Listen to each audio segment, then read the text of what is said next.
parler, la psychologie, etc. C'est super, mais en fait, au bout d'un moment, il manque quelque chose.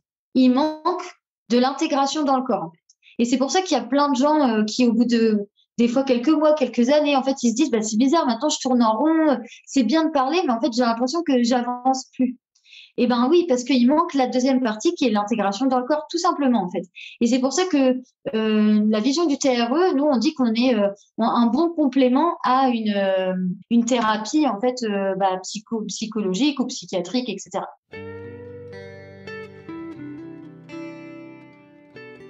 Bienvenue dans Pas de soucis, le podcast pour se libérer de l'anxiété avec Camille Thomas.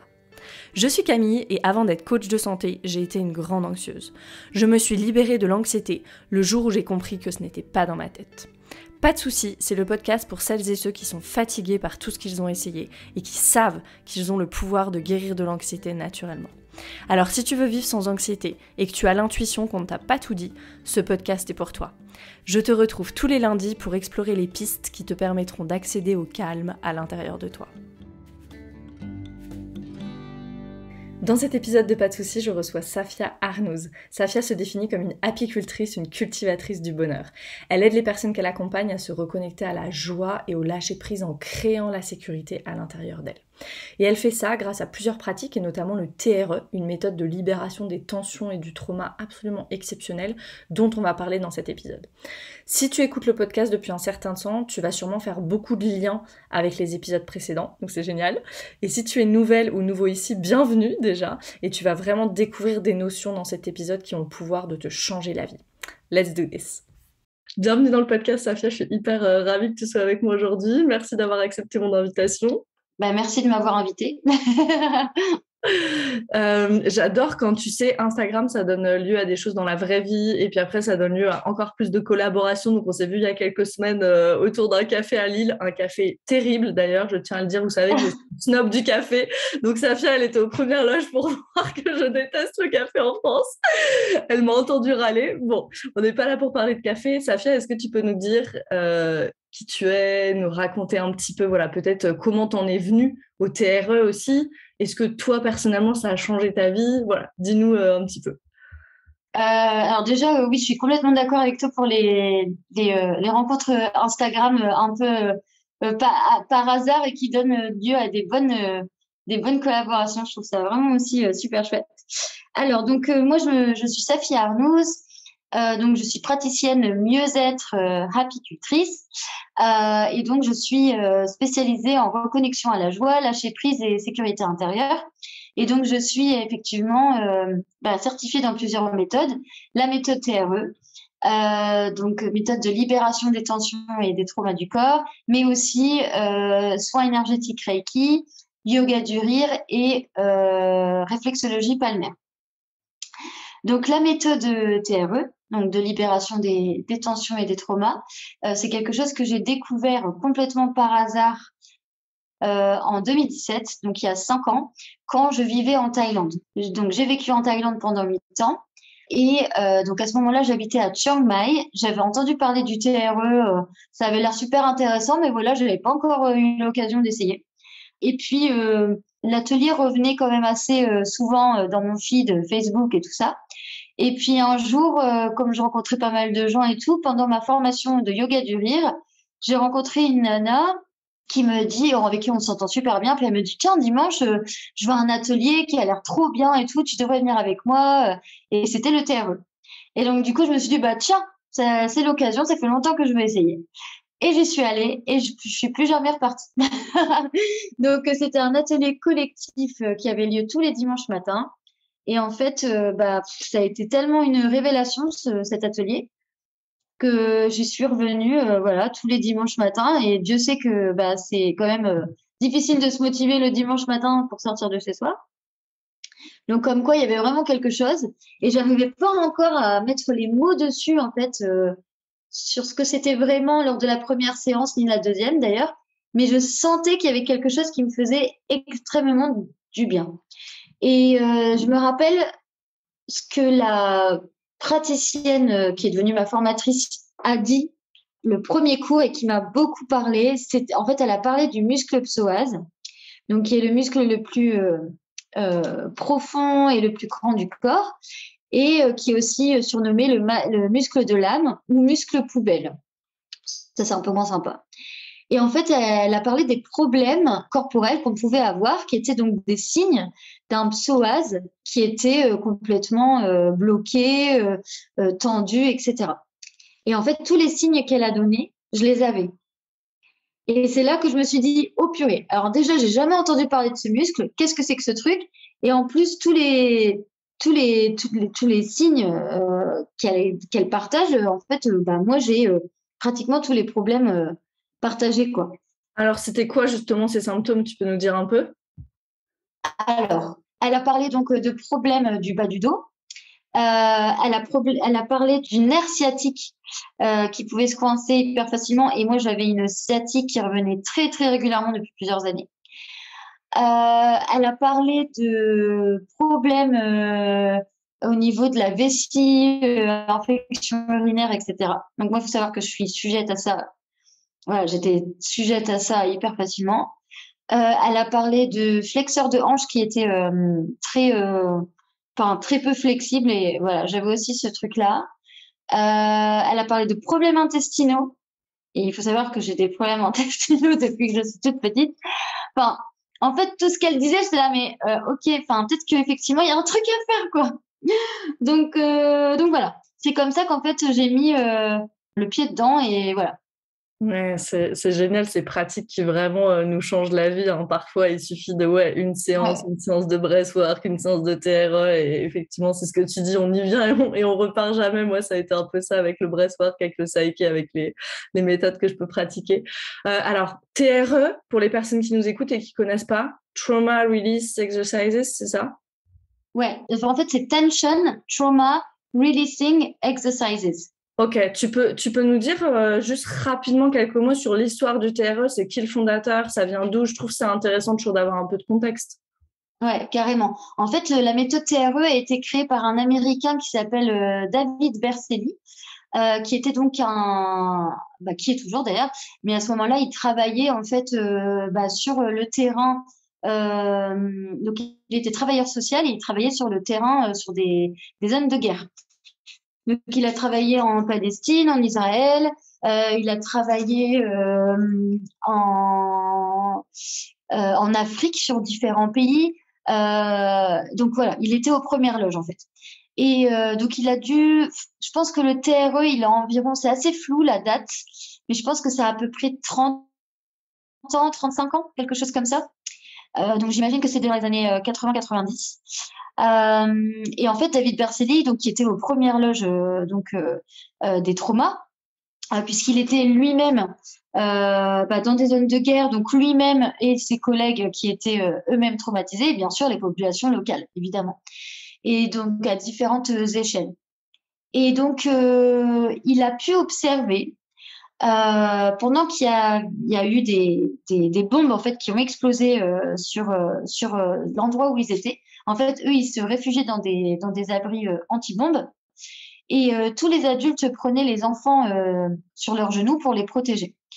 Et en fait, il s'est aperçu que pendant qu'il y avait donc ces bombes qui tombaient, l'attaque, etc., les enfants tremblaient.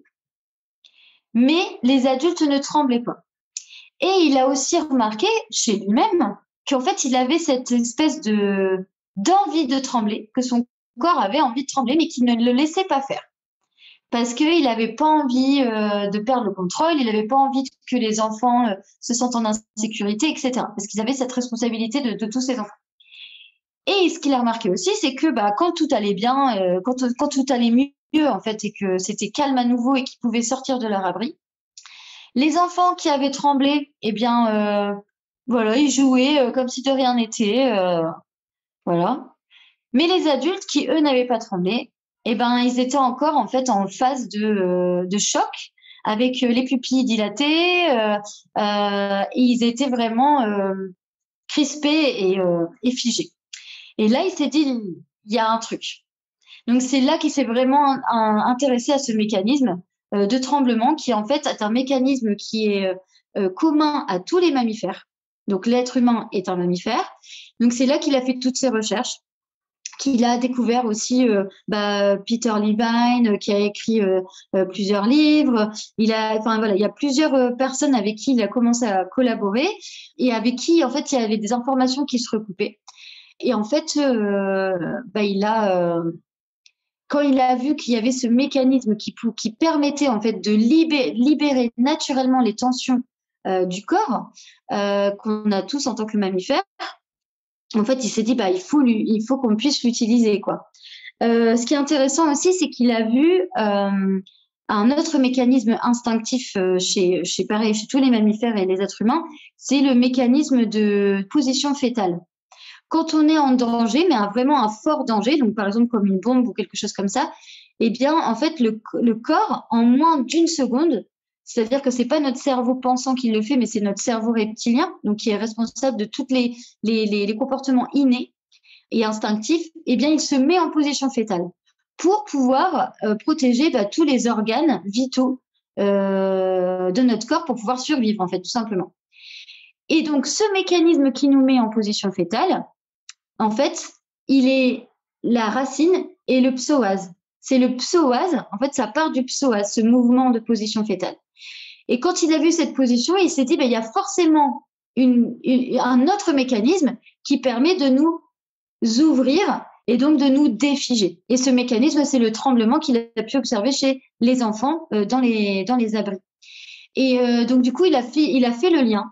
Et en fait, il a vu que la différence entre les autres mammifères et nous, c'était une partie du cerveau qui est le néocortex, qui est le cerveau pensant, en fait.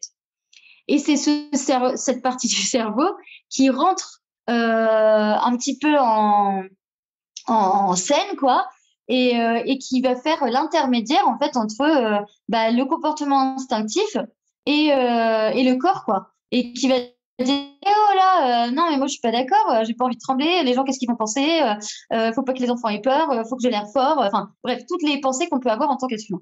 Et en fait, c'est vraiment ce truc-là qui va rentrer en scène et qui va nous empêcher, entre guillemets, d'avoir accès à ce mécanisme instinctif qui nous permet de relâcher de manière naturelle les tensions du corps. Et donc, le but avec le TRE, donc David Bertilli, avec bien sûr de nombreuses recherches et de nombreuses lectures, etc., c'est qu'il a créé cet exercice pour réinitialiser ce mécanisme de tremblement qui est donc commun à tous les mammifères et qui est donc désigné, puisque c'est en nous, en fait, c'est comme ça, il est désigné pour relâcher les tensions, le stress et les traumas du corps. Voilà. Ok, c'est super intéressant. Ouais, merci beaucoup. Donc, oui, ce fameux cortex, là, tu disais, il fait l'interface. Souvent, il nous empêche, en fait, d'aller vers nos comportements instinctifs. Ouais. Malheureusement, donc, presque les tremblements, on peut se dire, ok, que les tremblements nous permettent de relâcher les tensions, ça paraît à la limite assez logique. Que ça nous permette de relâcher les traumas, ok, ça, c'est peut-être une découverte pour pas mal de personnes qui nous écoutent. C'est quoi le trauma pour toi, ou en tout cas pour les praticiens en TRE? Quelle définition du trauma vous avez? Tu parlais de Peter Levine, donc on mettra dans les show notes au moins la référence de Réveiller le tigre, qui est un livre vraiment à lire si vous voulez vous informer sur le trauma. Voilà, est-ce que tu peux nous parler un petit peu du trauma, comment toi tu l'abordes aussi dans ta pratique? Alors, donc pour nous, en TRE, il y a des small t traumas et des big t traumas. Donc, c'est les traumas petit t et les traumas grand T.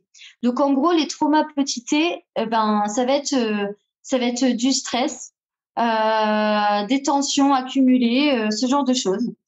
Donc, les choses qui ne sont pas, entre guillemets, tellement graves, mais ça va être plus une accumulation, en fait, de stress et de tensions qui peut se transformer, en fait, en trauma grand T. Ça, faut le savoir. C'est hyper, c'est pas connu. Enfin, c'est pas ce qu'on va apprendre au début.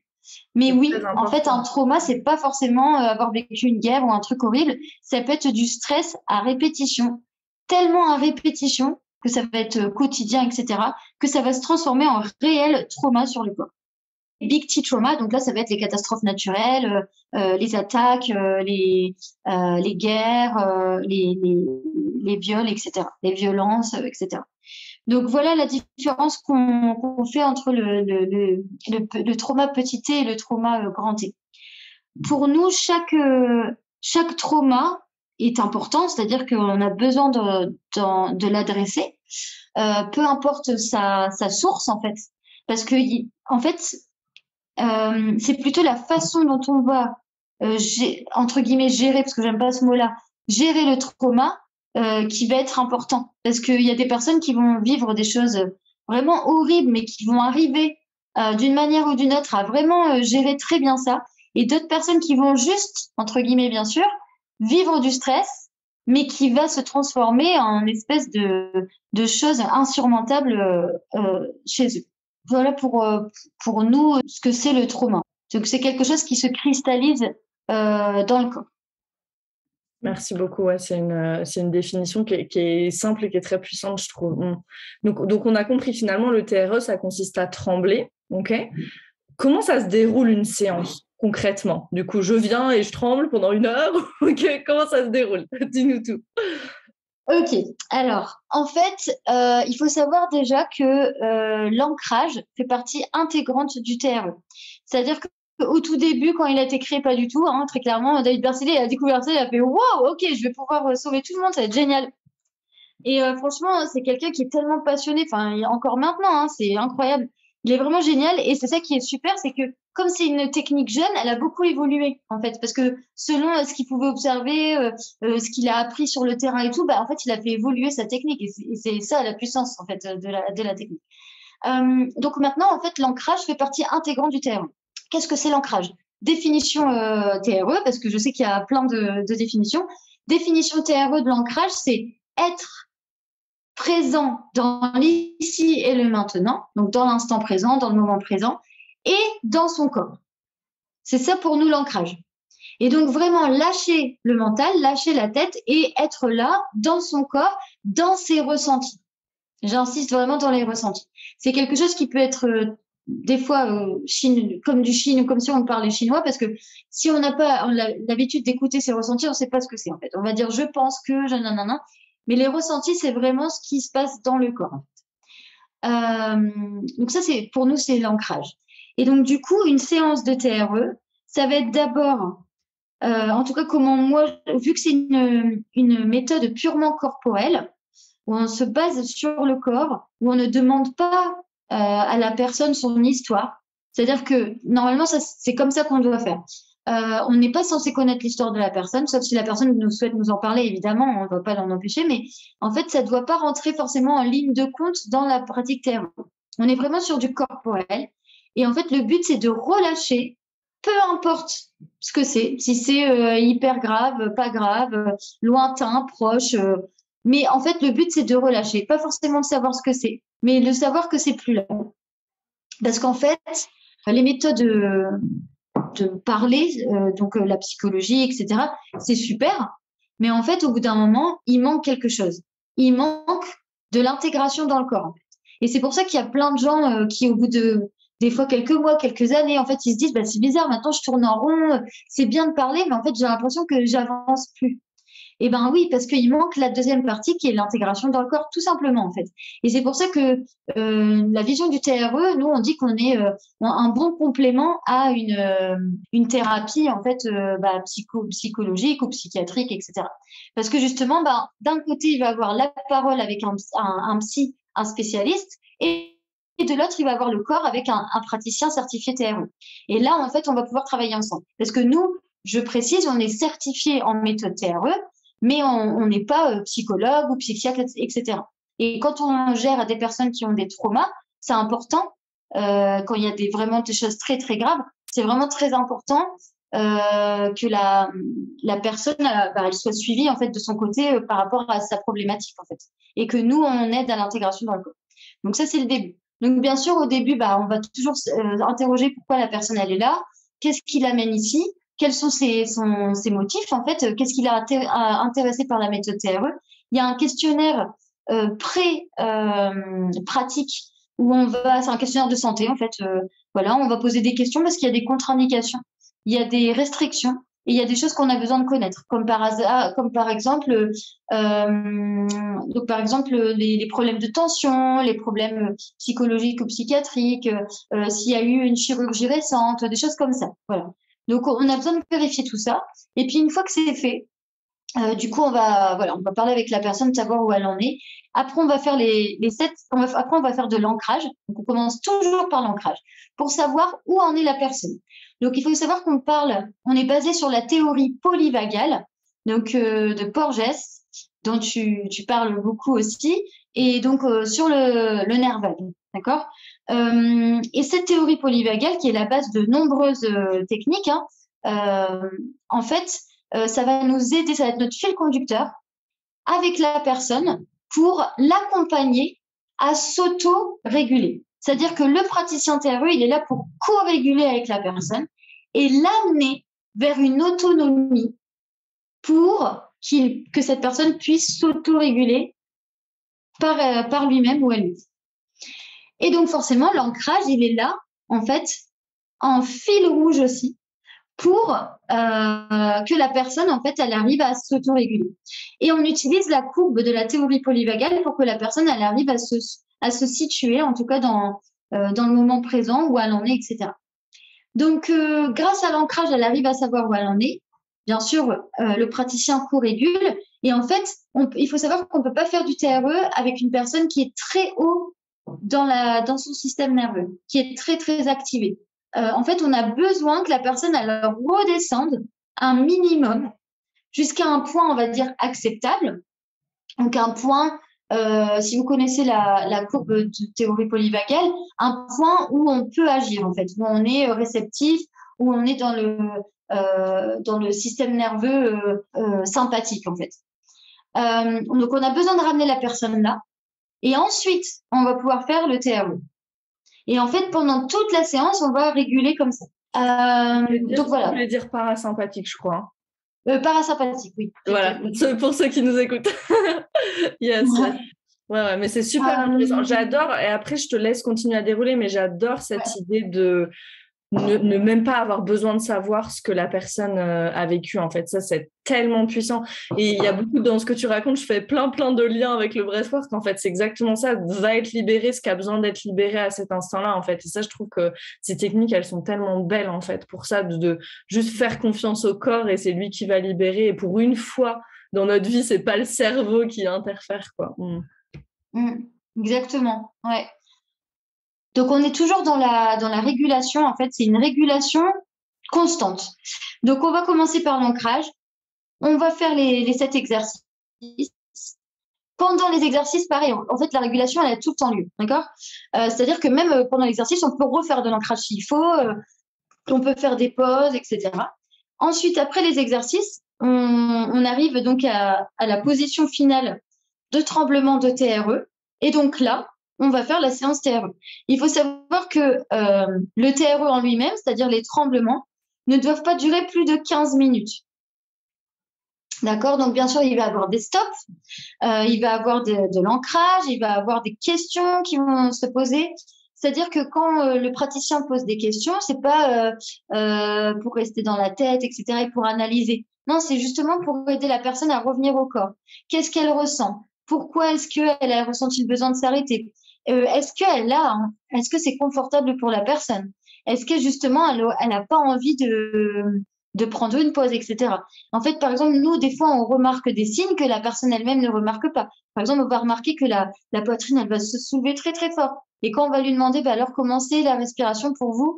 En fait, c'est là que la personne, elle va se rendre compte. Ah oui, c'est vrai que là, d'un coup, ça s'accélère, je ne sais pas pourquoi. Est-ce que c'est confortable? Non, en fait, c'est pas confortable. Bon, alors peut-être qu'on pourrait prendre une pause, non? Qu'est-ce que vous en pensez? Ah ouais, c'est une bonne idée. Donc, du coup, on va faire une pause. Et c'est comme ça, en fait, qu'on va amener la personne à remarquer, à mettre la lumière sur des signes du corps sur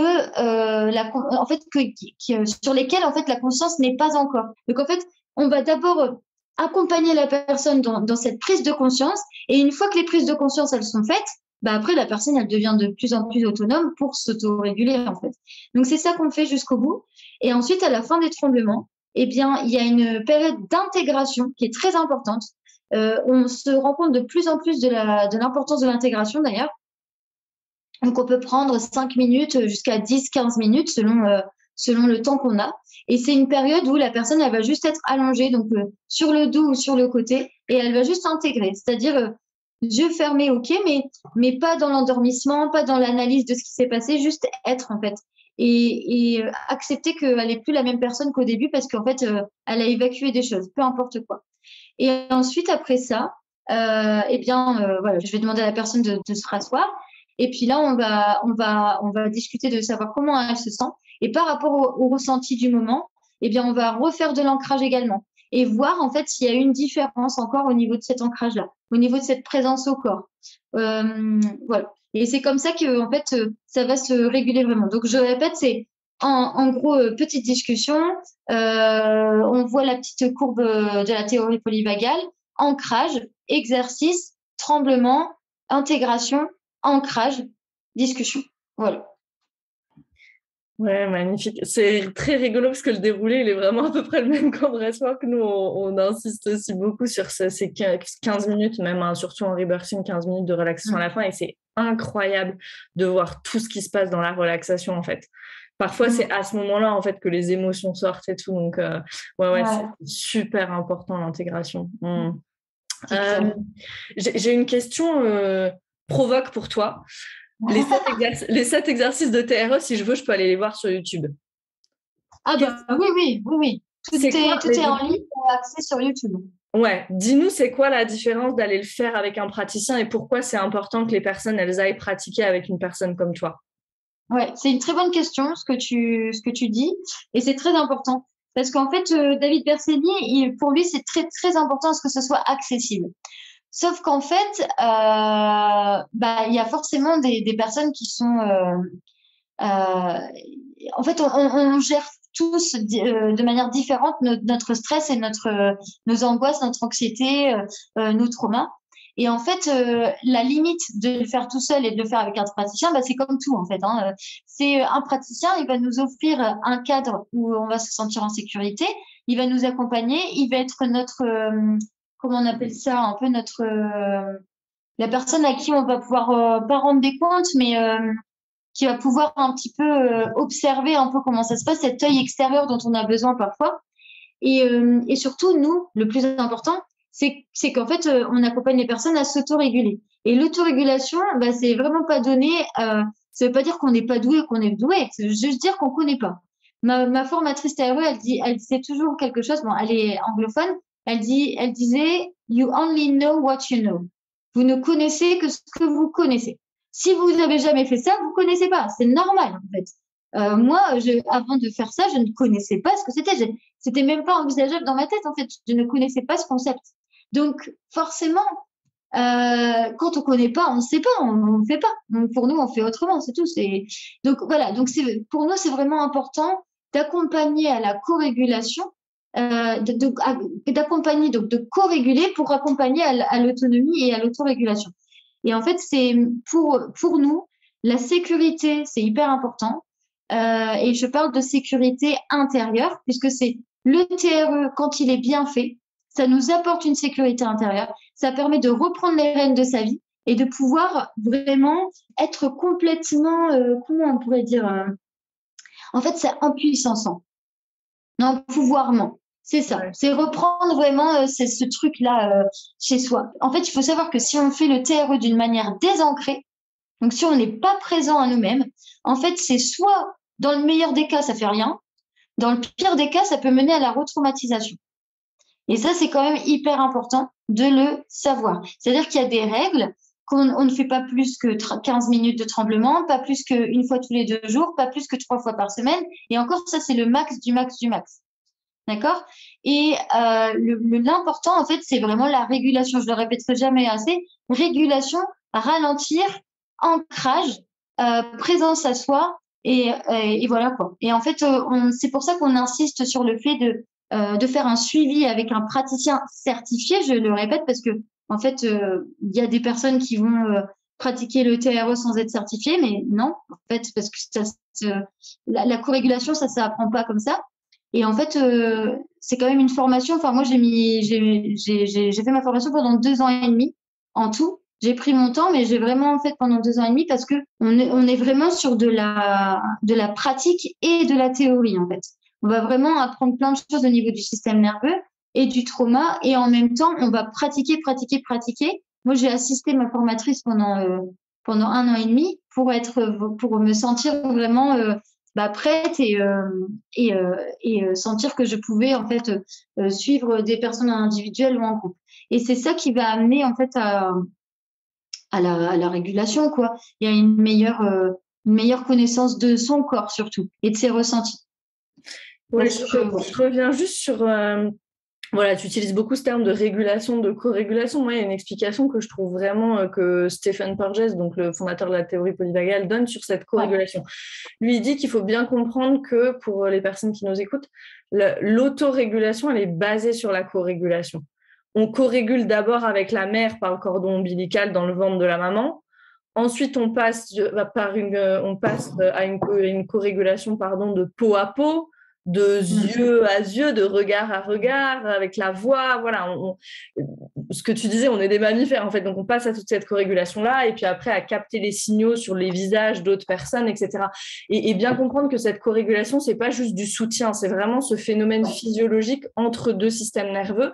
Et donc, pourquoi est-ce qu'on dit que l'autorégulation est basée sur la corrégulation? Parce qu'un bébé, il n'a pas de capacité d'autorégulation, il corrégule par le cordon ombilical, par le peau à peau avec sa mère, par l'odeur, par la voix de sa mère. Donc, notre capacité d'autorégulation, et si on n'a pas ça quand on est bébé, et c'est un trauma aussi, hein, si on n'a pas ça, et ben notre capacité d'autorégulation, elle va s'en trouver affectée pour la suite, et on a beaucoup plus de mal à s'autoréguler, d'où des méthodes après hyper intéressantes comme le TRE, voilà, comme le breathwork, le coaching, tout ce qu'on peut faire, la thérapie, ce dont tu parlais, mais on insiste sur le fait d'intégrer le corps là-dedans, qui vont nous aider dans cette capacité d'autorégulation. Et moi, je trouve ça super intéressant que vous parliez d'autonomie en TRE. C'est une valeur qui me tient aussi hyper à cœur, moi, de dire, voilà, tu sors d'une séance, et pour le breathwork, par exemple, j'insiste aussi beaucoup là-dessus, de dire, c'est pas merci, au revoir, je referme l'ordi, j'ai fait ma séance, c'est OK, qu'est-ce que j'en ai tiré? Plus de conscience de la respiration, en TRE, plus de conscience de certaines sensations, de certains ressentis, et ça me permet d'autoréguler beaucoup plus efficacement, en fait.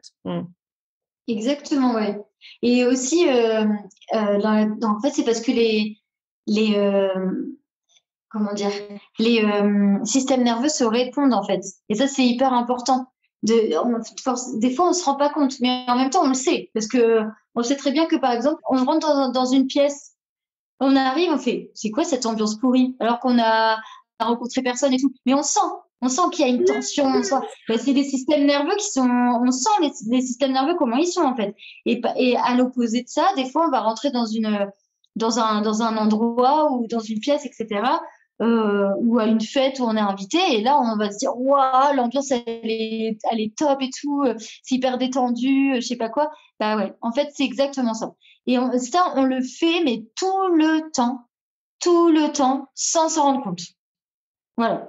Et quand on le fait consciemment, c'est un pouvoir magique en fait.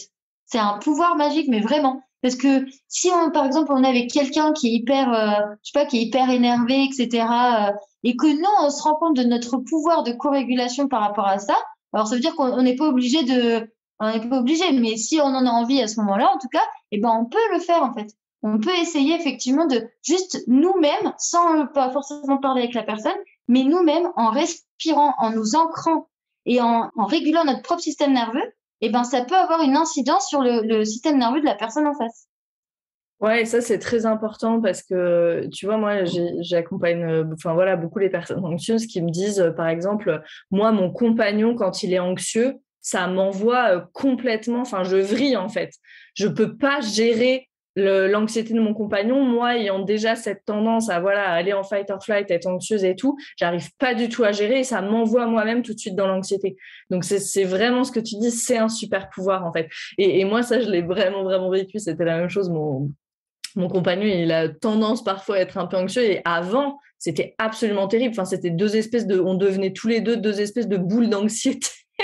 Et on commençait à se dire, mais en fait, il faut qu'on se protège, tu vois, l'un de l'autre, nos énergies, parce que c'est terrible et tout. Et puis, plus c'est venu, plus on a appris chacun à se réguler, à s'auto-réguler. Et après, on peut beaucoup plus efficacement co-réguler, effectivement. Une question pour toi. Alors, deux questions. Est-ce qu'une séance suffit? Et puis, ma deuxième question, tu as parlé d'individuel et de groupe. C'est quoi la différence? Quand est-ce que tu conseillerais plus l'individuel? Quand est-ce que tu conseillerais plus le groupe? Ok, alors une session individuelle, non, c'est pas suffisant du tout parce que en fait c'est un suivi, c'est un accompagnement. Donc moi par exemple, je marche sur des accompagnements de 6 séances de 2 heures. Et grâce aussi, parce que j'ai expérimenté plusieurs choses. Et pour moi, c'est avec ces 6 séances que la personne, elle va pouvoir être autonome. Alors, ça veut pas dire que tout le monde va avoir besoin de 6 séances. Ça veut dire qu'il y a des personnes peut-être qui se connaissent très très bien, etc. Et peut-être que pour elles, bah, effectivement, 4 séances, ce sera assez. Mais voilà. Et il y en a d'autres pour qui 8 séances seront indispensables parce que bah, elles partent de loin, par exemple. Moi, il y a déjà des séances TRO où j'ai fait que de l'ancrage parce que la personne, elle part de tellement, tellement, tellement, tellement loin qu'en fait, impossible de faire du TRE, en fait. Donc, on est obligé de faire de l'ancrage, mais ça fait partie du TRE, donc voilà. Donc une séance, non, c'est pas suffisant. Il y a un accompagnement qui est très important à suivre. Et alors ensuite, en ce qui concerne le suivi, tu m'as parlé de suivi individuel et suivi de groupe. Alors moi, je privilégie les suivis individuels également parce que je trouve que c'est beaucoup plus efficace. J'ai pas envie de faire comme moi j'ai appris en fait. Enfin, comme moi j'ai découvert le TRE, c'est-à-dire que moi j'ai découvert le TRE, c'était comme quand on fait un cours de yoga en fait. On vient, on s'inscrit, pouf pouf, et puis en fait on connaît pas le background de la personne. Et les personnes, elles arrivent et en fait tu sais pas qui c'est, tu sais pas ce qu'elles ont vécu. Et en fait, tu vas avoir 15, je sais pas, entre 10, 15, 20 personnes. Et là, tu sais pas ce qui va se passer, quoi. Donc, moi, j'ai pas envie de vivre ça pour l'instant, hein. Voilà.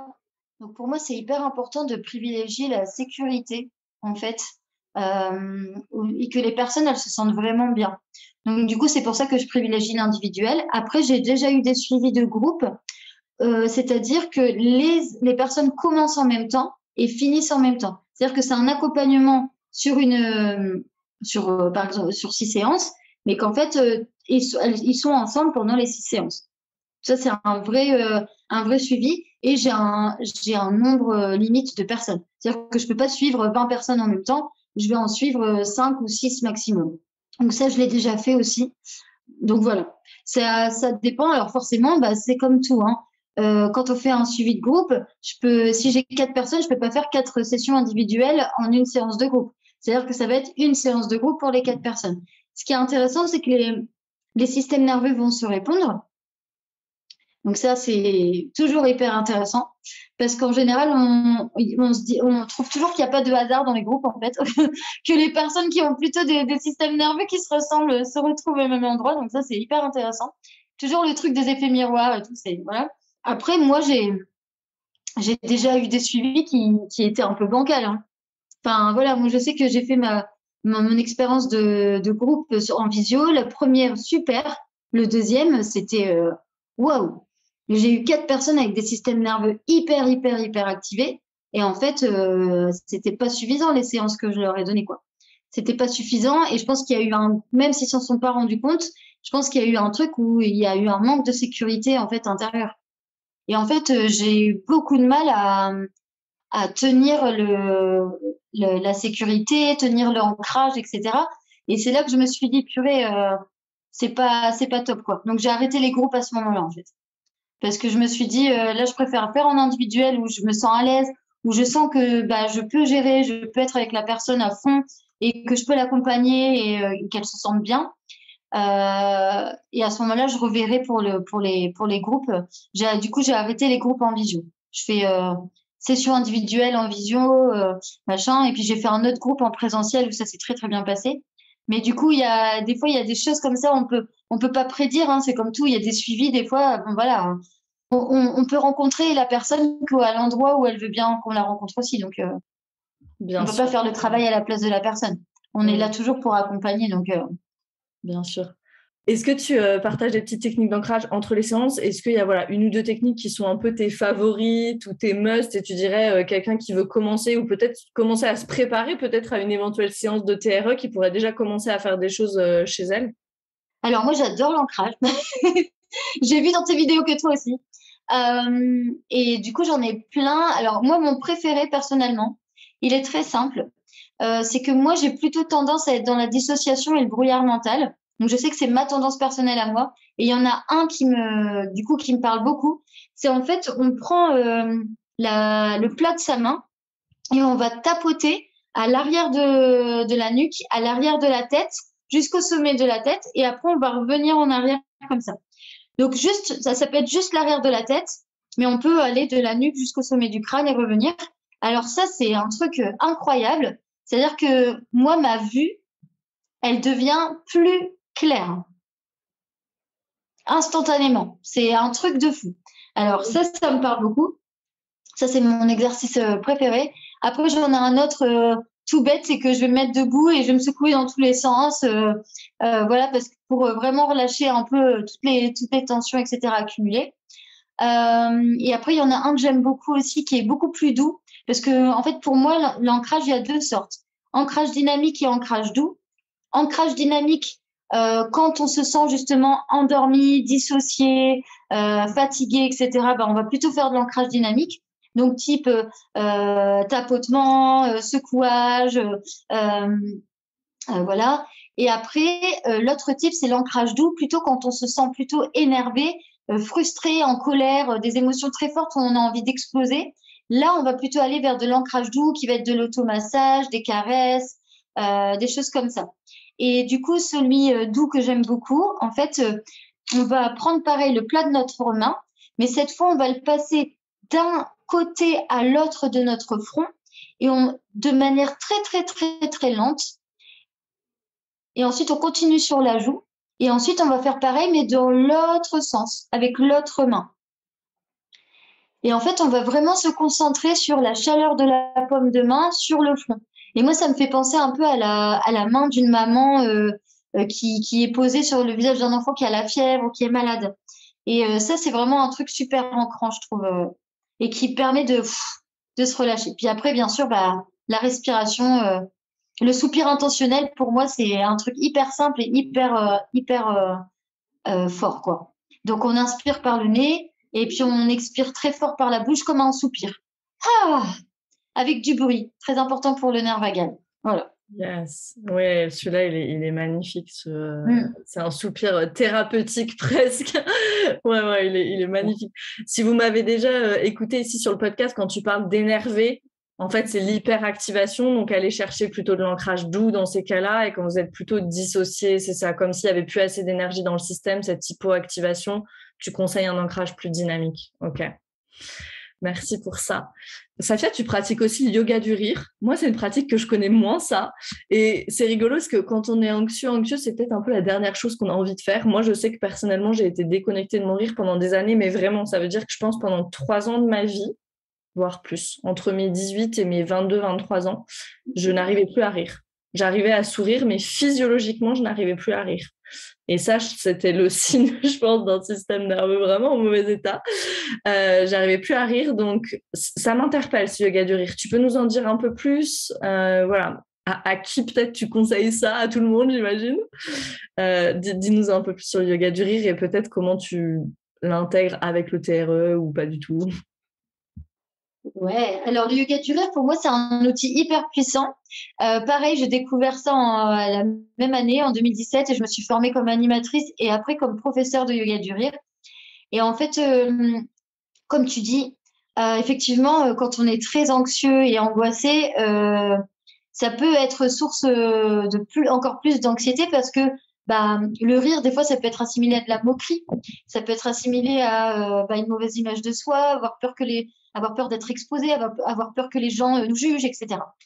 Nous, les premiers d'ailleurs. Et en fait, de relier en fait le rire à un lâcher prise et une reconnexion en fait à sa joie, une reconnexion à son enfant intérieur, une reconnexion à une espèce d'innocence et de naïveté et d'émerveillement en fait de l'enfant qu'on a oublié en tant qu'adulte. Bah ça en fait c'est hyper puissant. Et alors le but du yoga du rire c'est quand même le rire sans raison. Voilà. Le rire sans raison, pourquoi? Parce qu'en fait, on va apprendre à un peu manipuler notre cerveau, entre guillemets, pour nous apporter de la joie. Alors, comment ça marche? C'est-à-dire que ça part de la base que le cerveau ne fait pas la différence entre un rire naturel qu'on a avec ses amis en face d'un film drôle, etc. et un rire exercé. J'insiste sur le mot exercé, pas forcé, exercé. C'est-à-dire que les deux ont le même effet sur le cerveau, qui est de relâcher des endorphines, qui est une des hormones du bonheur. Donc, c'est comme quand on dit l'appétit vient en mangeant, en fait, la joie vient en riant, et non pas le contraire. Donc, en fait, on n'est pas obligé d'attendre d'être en joie pour pouvoir rire. On peut faire l'inverse. On peut se mettre à rire de manière comme un exercice. Donc, je vais après peut-être vous montrer si vous voulez, vous expliquer, comme un exercice pour justement nous apporter de la joie. Et ça, c'est quand même génial. Donc, en fait, l'exercice, ça consiste en quoi? En fait, il faut savoir que le yoga du rire, c'est un mélange d'exercices de rire et d'exercices de respiration profonde. Donc, comme en yoga, d'où le nom. Le yoga, c'est pas mettre sa tête derrière, sa jambe derrière la tête, c'est se reconnecter à son corps et ça commence par la respiration profonde abdominale. Et donc, le fait de faire des exercices de respiration qui vont nous amener à rire, ben c'est ça en fait qui est la base du yoga du rire. Donc, ça peut être tout simple. Donc, on va inspirer par le nez, gonfler le ventre, expirer par la bouche. Ça, c'est la respiration abdominale. Et en fait, on va s'aider de cette technique pour provoquer le rire. C'est-à-dire qu'on va inspirer et on va faire par exemple ha ha ha ha ha en bougeant le ventre. Donc, c'est des successions de... Voilà, c'est un peu comme de l'hyperventilation, donc il ne faut pas faire ça trop longtemps non plus, parce que le but, c'est pas non plus d'être high, pas du tout, mais juste un petit peu, et de faire juste ça, eh bien, en fait, ça aide. Inspirer par le nez, gonfler le ventre, et à l'aide de cet air, eh ben, on va rire. On va utiliser, au lieu d'expirer, on va utiliser cet air pour expirer du rire, en fait. En gros. Donc, on va inspirer, par exemple. Et là, c'est un rire exercé. C'est pas un rire naturel. Donc, c'est hyper intéressant parce qu'après, on peut le faire tout seul chez soi. Par exemple, puis on a une formule magique, un mantra, entre guillemets, qui est le ho, ho, ha, ha, ha. Et ça, on peut le faire de manière avec l'hyperventilation, avec le ventre, ho, ho, ha, ha, ha. Ou on peut le faire aussi tout simplement comme ça avec la voix. Ho, ho, ha, ha, ha, ho, ho, ha, ha. Et en fait, à force d'entendre le rire, eh ben, le cerveau, il va se mettre en situation de rire. Donc, ça marche pas forcément la première fois, hein, c'est normal. Mais à force de le faire, ça marche. On peut aussi se sourire tout simplement devant une glace et puis, en fait, se mettre en joie juste en se regardant. Il y a plein de choses, hein. Et donc, le yoga du rire permet vraiment de se lâcher, en fait. Voilà, d'oublier un petit peu toutes les conventions sociétales. Il faut savoir que c'est né en Inde il y a 27 ans, le yoga du rire, et qu'il a été créé par un médecin généraliste. Et donc, c'est quelque chose qui a fait sensation et maintenant c'est présent dans pas tous les pays du monde, mais presque, hein, franchement. Et il est encore hyper actif, Dr Kater, donc c'est ça qui est top. C'est génial et ça me fait penser, tu sais, les neurosciences ont prouvé que la motivation vient avec l'action. C'est un peu la même chose en fait. C'est d'abord je me mets en action et après je vais trouver la motivation. Moi, on en parle beaucoup, voilà, aussi dans mon équipe de Terra et tout, plus pour le business, tu vois, mais en fait, c'est la même chose. L'appétit vient en mangeant, la joie vient en rien, c'est exactement le même. Et c'est intéressant de voir qu'avec la motivation, ça a été vraiment prouvé voilà, par les neurosciences, donc super intéressant. Pour terminer, ma dernière question pour toi, ce serait quoi tes meilleurs conseils pour justement les gens qui n'arrivent pas à sortir de la tête, n'arrivent pas à lâcher le mental, coin mental, qui leur raconte tout le temps des histoires et qui, voilà, en anglais, on dit « you run with your stories », tu vois, genre, tu cours avec tes histoires alors que non, tu pourrais peut-être les mettre un peu de côté, respirer. Voilà, c'est quoi tes meilleurs conseils pour ces personnes-là? Alors, clairement, revenir dans son corps. Alors, par n'importe quelle méthode que vous voulez, hein. Mais c'est revenir dans son corps. Ça peut être courir, ça peut être faire du vélo, ça peut être aller marcher dans la forêt, ça peut être faire, je sais pas, du coloriage, du dessin, du bricolage, la vaisselle. Des fois, il y en a, ils font ça en faisant le ménage. En fait, chacun va trouver sa manière à lui ou à elle pour sortir de la tête et être dans l'action, être dans le corps. Et à ce moment-là, on n'est plus dans la tête. En fait, ça nous nettoie la tête. Il y a plein de gens qui disent, mais moi, je médite en faisant la vaisselle. J'adore faire la vaisselle. Ça me vide la tête. Il y en a qui vont dire, bah non, mais moi, c'est passer l'aspirateur. Il y en a qui vont dire, bah moi, je cours. Oh là là, ça me vide la tête. Chacun va trouver sa méthode, en fait. Voilà, juste être dans le corps, trouver sa méthode qui parle à nous. Parce que clairement, c'est pas parce que ton meilleur pote te dit, bah non, mais il faut que tu cours, que en fait, c'est la bonne méthode pour toi. Ça peut être dessiner, ça peut être faire de la peinture, ça peut être mais vraiment plein de choses, quoi, bricoler. Et donc, ancrage, je le répète, ancrage, retour au corps, retour à ses sensations du corps, à ses ressentis. Et donc, du coup, bah, ça peut être des petits exercices d'ancrage comme nous on fait, s'il n'y a pas d'autre chose qui vous parle à cet instant-là. Ça peut être de la respiration profonde, ça peut être secouer dans tous les sens, ça peut être se tapoter partout. Voilà, ça peut être s'étirer. C'est aussi bête que ça, en fait. Il y a pas besoin de faire des exercices hyper compliqués, de regarder une vidéo ou quoi. Hein. C'est simple, en fait. Et ressentir tous ces différentes parties du corps. On peut partir du haut du corps jusqu'en bas, on peut partir du bas jusqu'en haut. Ça peut être un réveil musculaire où on va détendre chaque muscle, tourner comme on a tous fait en sport à un moment donné de notre vie. Enfin, pour moi, c'est simple et tellement efficace. Et on peut taper du pied au sol, on peut taper des mains si on veut. Enfin, tout ce qui peut nous faire revenir dans le corps, quoi. Et souffler et faire du bruit. Et et voilà. Enfin, moi, je sais que je suis à chaque fois que j'ai des nouveaux clients, je suis obligée de me dire, oh, purée, ils vont se dire je suis folle ou quoi. Mais je leur redis à chaque fois, je dis bon, je vous préviens, je fais beaucoup de bruit, mais c'est normal. C'est pour vous encourager à en faire aussi, à vous lâcher, quoi. Et je vais respirer très fort, je vais faire des soupirs intentionnels, je vais faire vraiment des voilà, pour que eux, en fait, ça les amène à se lâcher aussi. Parce que moi, si je le faisais pas, je vois pas pourquoi je leur demanderais de le faire. Enfin, c'est ridicule. On est d'accord. Avec moi, bah, finalement, c'est se réautoriser à faire tout ce que les enfants font hyper naturellement. Bah, c'est ça. Les enfants, ils trépignent, ils hurlent quand ils sont pas contents. Bah oui, ils vivent leurs émotions, en fait. Imagine, non mais c'est vrai, imagine Camille si la prochaine fois qu'on n'était pas contente à cause d'un truc, on était frustré, on se roulait par terre et on fait non mais je suis pas content. Ce serait quand même bon voilà un peu limite, mais en vrai why not hein, j'ai envie de dire.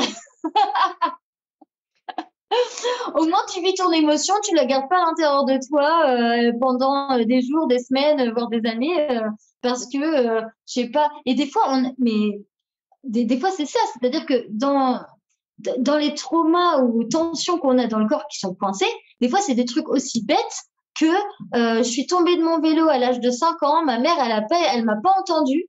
J'ai pleuré pendant 3 minutes sans que ni mon père ni ma mère ne m'entendent et j'ai été traumate, quoi. Ben voilà. Et des fois, c'est juste ça. C'est juste ça. Mais voilà, si ça a été cristallisé dans le corps, c'est cristallisé dans le corps.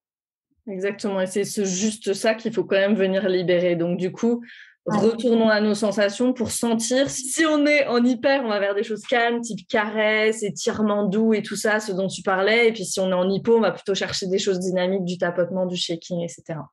Ouais. Merci beaucoup, Safia. C'était hyper intéressant. J'ai énormément appris de toi. Merci, merci. J'espère que ceux et celles qui nous écouteront, ce sera la même chose pour vous.